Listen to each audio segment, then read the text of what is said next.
Perkenalkan, saya Witri Miranda Gultom dengan NIM 0801128824290664. Video ini untuk memenuhi tugas praktikum algoritma dan pemrograman untuk soal yang ketiga, soal nomor 3. Buatlah program untuk menampilkan hasil deret Fibonacci berpangkat dengan array. Kemudian cari modus dan mediannya dari hasil deretnya. Nah, jumlah elemen deret dan besar pangkat itu diinput oleh pengguna user. Untuk deskripsi programnya, di sini program ini menghasilkan deret Fibonacci, kemudian mengubah setiap elemen Fibonacci dengan memangkatkannya sesuai input, kemudian menghitung dan menampilkan nilai median dan modus dari deret yang telah dipangkatkan. Pertama akan diminta memasukkan dua input, yaitu jumlah elemen dalam deret Fibonacci n dan besar pangkat, yaitu variabel p. Lalu diinisialisasikan deret Fibonacci pertama dengan Fibonacci 0 diisi dengan 0 dan Fibonacci 1 diisi dengan 1. Elemen Fibonacci dihitung sebagai penjumlahan dua elemen sebelumnya, yaitu Fibonacci i diisi dengan Fibonacci i dikurang 1 ditambah Fibonacci i dikurang 2. Setelah deret Fibonacci terbentuk, setiap elemen Fibonacci dipangkatkan dengan besar pangkat yang dimasukkan pengguna. Setelah elemen-elemen dalam deret Fibonacci dipangkatkan, hasilnya disimpan dalam array hasil. Program kemudian mengurutkan elemen-elemen dalam array hasil. Lalu setelah diurutkan akan dicari median dan modusnya. Pertama, untuk mencari median, jika jumlah elemen ganjil, median adalah elemen yang terletak di tengah. Jika jumlah elemen genap, median adalah rata-rata dari dua elemen yang berada di tengah. Selanjutnya, menghitung modus. Program mencari modus dengan menghitung frekuensi kemunculan setiap elemen. Program melakukan perulangan melalui elemen-elemen array yang telah diurutkan, menghitung frekuensi kemunculannya, dan melacak elemen yang memiliki frekuensi tertinggi. Nah, modus disimpan dalam variabel MO, kemudian program menampilkan deret Fibonacci yang telah dipangkatkan. Setelah itu, program mencetak nilai median dan modus dari deret tersebut. Untuk flowchartnya,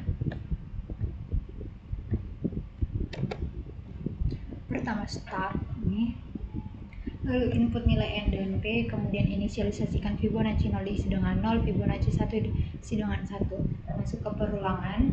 Di sini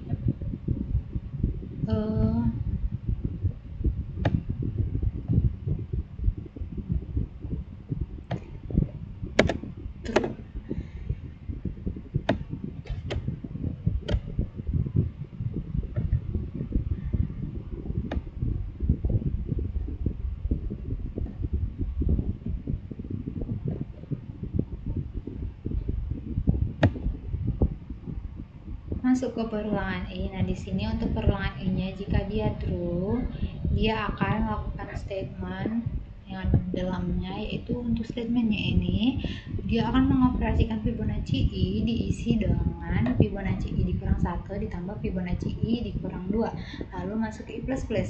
Nah,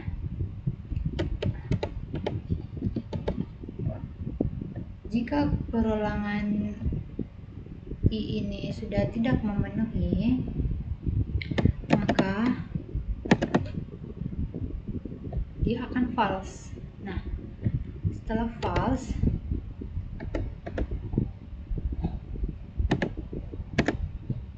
dia masuk ke perulangan i lagi, dimana di sini untuk i sama dengan 0 sampai n kurang 1, jika dia true, nah pangkat akan diisi dengan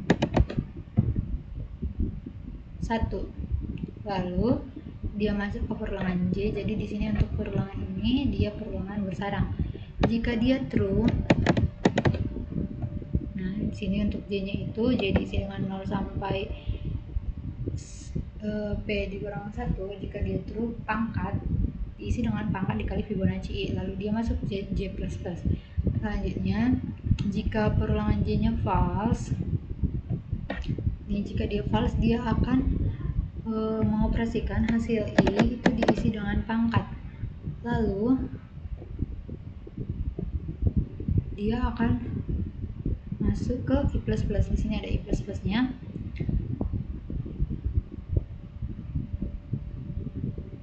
Belum. Iya, dia akan masuk i++. Nah,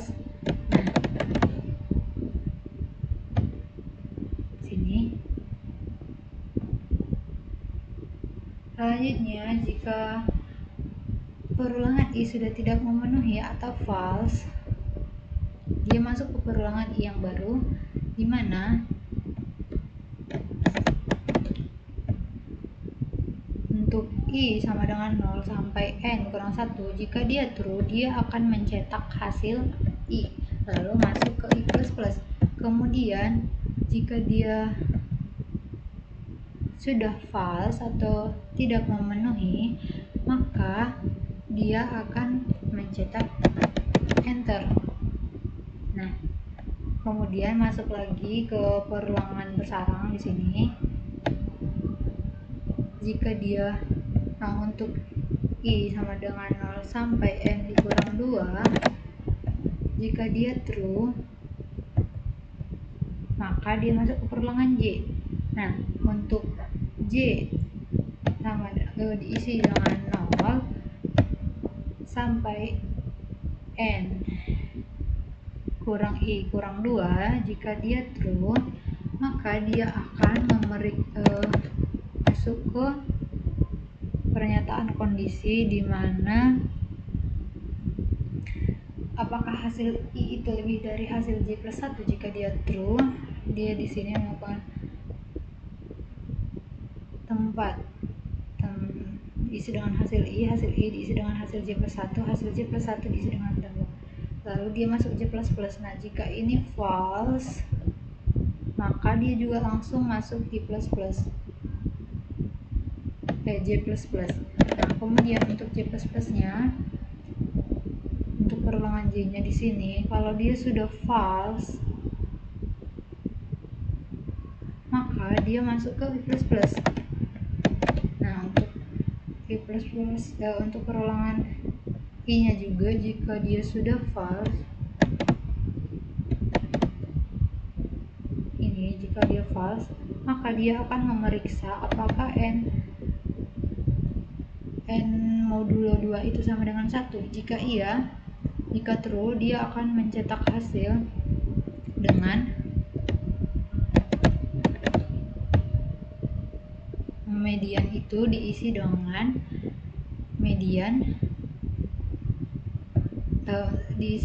hasil N/2 dikurang 1 ditambah hasil N/2, lalu dia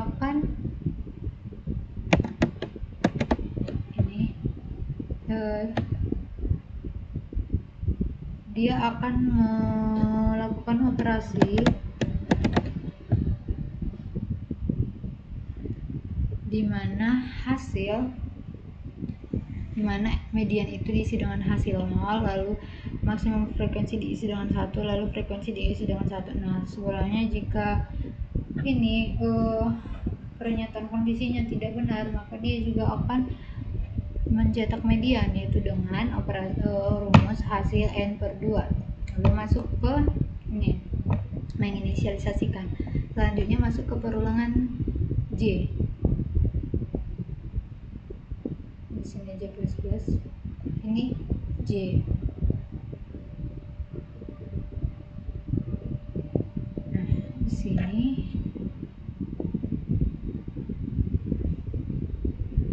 di sini perulangan I F++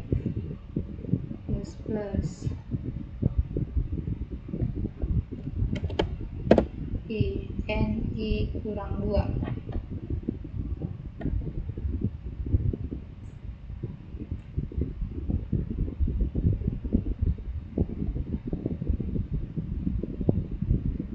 Nah, di sini I dimodulo 1 I kurang dari N, dia mencetak hasil.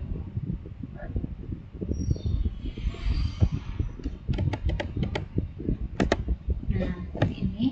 Jika dia true, maka akan masuk ke pernyataan if apakah hasil I itu lebih dari hasil J kurang 1. Jika dia true, dia akan masuk ke ini F++.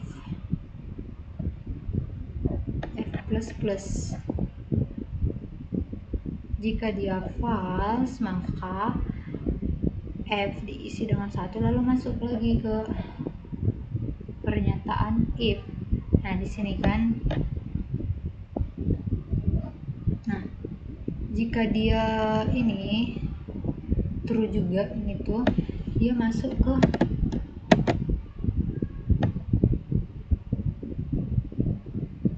ini kondisi if ini.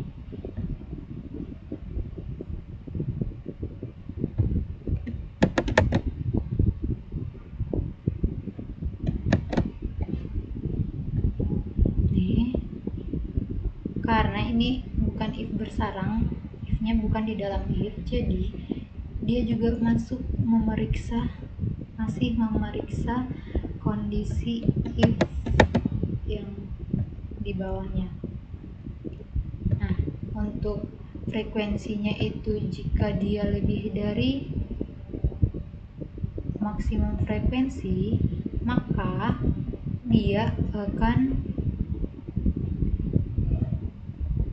dia akan mencetak maksimum frekuensi diisi dengan frekuensi, lalu modus diisi dengan hasil E. Jika dia false, dia masuk E++. Nah, dari sini juga untuk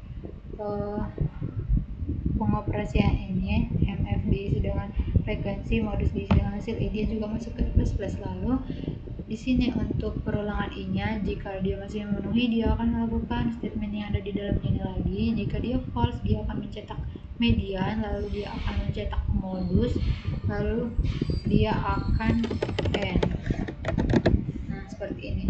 Selanjutnya untuk pseudocode-nya ini mendeklarasikan variabel pertama, yaitu variabel n, p, dan median itu tipe datarnya, tipenya itu integer. Nah, untuk mediannya ini bisa float, dimana jika float dia bisa pecahan atau dalam bentuk desimal.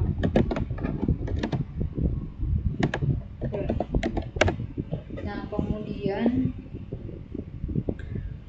mulai di sini ada juga modus. Nah, mulai baca ini di sini untuk program akan meminta pengguna untuk menginputkan nilai n dan p, lalu masuk ke mendeklarasikan array. Di sini Fibonacci menyimpan sebanyak n bilangan, lalu hasil juga menyimpan sebanyak n karakter. Nah, ini tipe datanya integer bilangan bulat, lalu diinisialisasikan Fibonacci di 0 diisi dengan 0, Fibonacci 1 diisi dengan 1, masuk ke perulangan untuk I diisi dengan 2 sampai n dikurang 1, dia akan mulai, lalu masuk pengoperasian Fibonacci I diisi dengan Fibonacci I dikurang 1 ditambah Fibonacci I dikurang 2, lalu masuk I++, lalu n untuk perulangan I jika sudah tidak memenuhi, masuk perulangan yang baru. Di sini I diisi dengan 0 sampai n dikurang 1.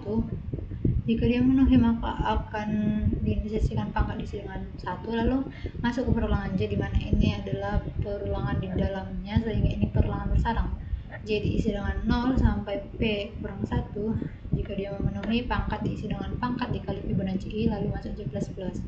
Lalu jika perulangan J-nya tidak memenuhi, maka akan diinisialisasikan hasil I diisi dengan pangkat, tetapi dicetak hasil I diisi dengan pangkat, lalu masuk I++. Nah, untuk perulangan I-nya jika tidak memenuhi, maka akan dicetak direct Fibonacci berpangkat, lalu masuk ke perulangan bersarang lagi. Di sini untuk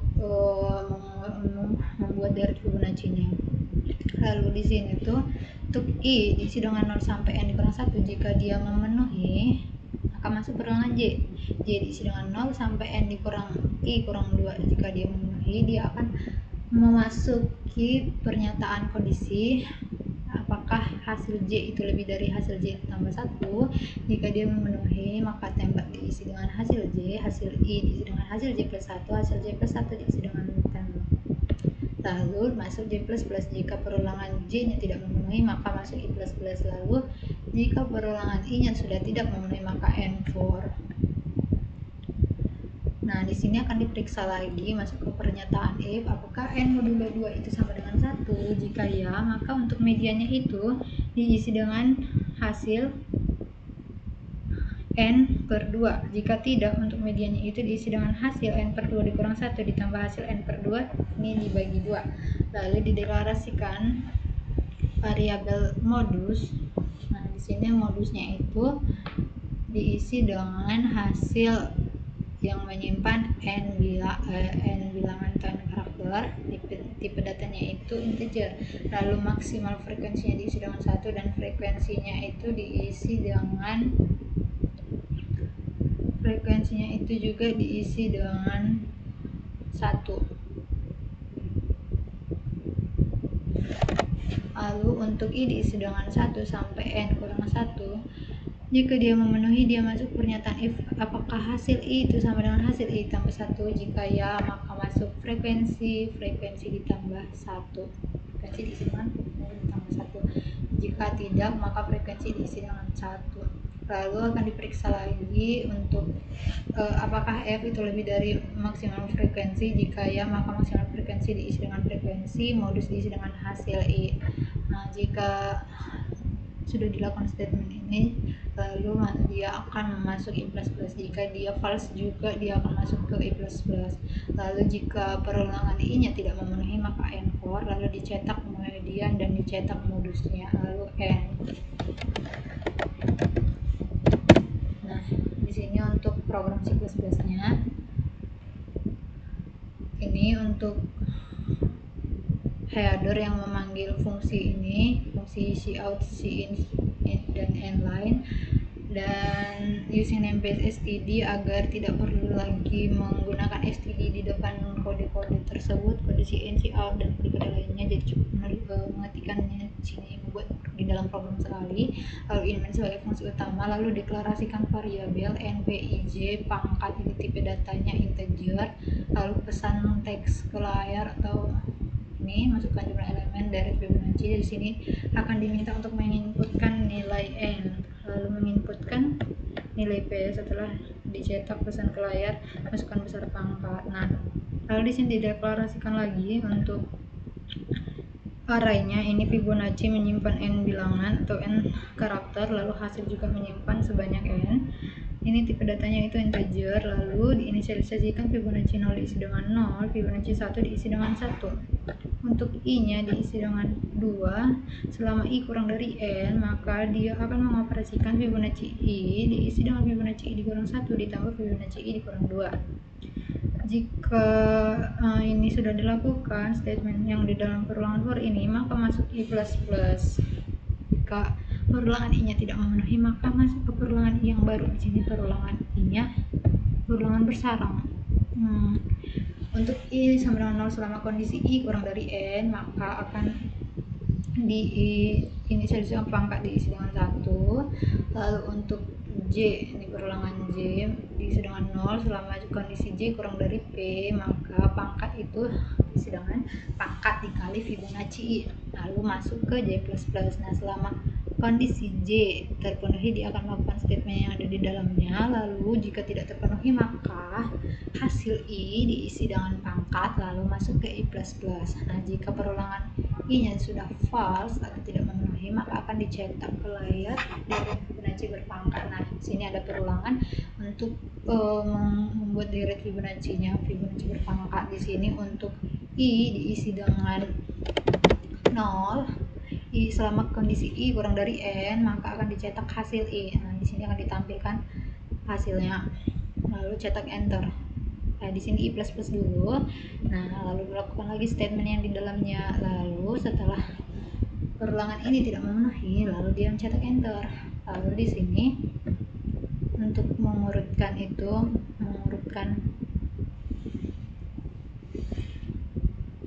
hasilnya, di sini perulangan bersarang untuk I sama dengan 0 selama I kurang dari N negatif 1, maka dia akan melakukan perulangan J, atau J diisi dengan 0. Selama J kurang dari N kurang I kurang 1, maka dia memeriksa ini pernyataan if apakah hasil J itu lebih dari hasil J plus 1. Jika ya, maka untuk itu diisi dengan hasil diisi dengan hasil J diisi dengan hasil J ditambah 1, hasil J tambah 1 diisi dengan tembok. Lalu dia masuk J++. Jika dia false untuk pernyataan if ini, dia juga masuk J++. Lalu jika perulangan J nya tidak memenuhi, maka dia I++. Selanjutnya di sini untuk mencari mediannya, apakah n modulo 2 itu sama dengan 1 jika ya mediannya itu dicari dengan hasil n per 2. Nah, jika tidak, maka mediannya itu hasil n per 2 dikurang 1 ditambah hasil n per 2 ini dibagi 2. Kemudian untuk mencari modusnya, pertama modus diinisialisasikan dengan hasil 0, terus maksimum frekuensi diisi dengan 1 dan frekuensi diisi dengan 1. Masuk ke perulangan, untuk I diisi dengan 1 selama I kurang dari N, maka dia akan memeriksa apakah hasil I itu sama dengan hasil I dikurang 1. Jika ya, dia akan masuk ke frekuensi plus, di mana frekuensi akan diisi dengan frekuensi ditambah 1. Jika dia else, jika tidak, maka frekuensi diisi dengan 1. Lalu di sini masuk lagi untuk memeriksa pernyataan if apakah frekuensinya itu lebih dari maksimum frekuensi. Jika ya, dia akan melakukan statement yaitu maksimum frekuensi diisi dengan frekuensi, modus diisi dengan hasil I. Lalu dia akan masuk ke I++. Nah, sini selanjutnya jika perulangan I-nya sudah false, maka dia akan mencetak median lalu mencetak modus lalu N. Misalnya itu sini kita run. Nah, untuk masukkan jumlah elemen deret Fibonacci, kita masukkan jumlah elemennya itu 5, lalu masukkan besar pangkatnya itu 3. Nah, jadi deret Fibonacci berpangkat itu mulai dari 0, 1, 1, 8, 2, 7. Di sini mediannya ada 1 dan modusnya ada 1. Ini untuk modusnya itu untuk modusnya adalah 1, mediannya itu 1, ini nilai tengahnya. Kemudian modus yang nilai yang sering muncul itu ada 1. Nah, kemudian jika kita masukkan misal 7, lalu besar pangkatnya juga 3, jadi itu dari Fibonacci berpangkat itu 0, lalu 1, 1, ini 8, ini 27, mana nih 1 pangkat ini 2 pangkat 3, 3 pangkat 3, 5 pangkat 5, 6 pangkat 6. Jadi mediannya itu nilai tengahnya itu adalah 8, lalu modusnya itu 1. Sekian penjelasan video dari saya. Jika banyak saran dan kekurangan saya mohon maaf. Sekian dan terima kasih.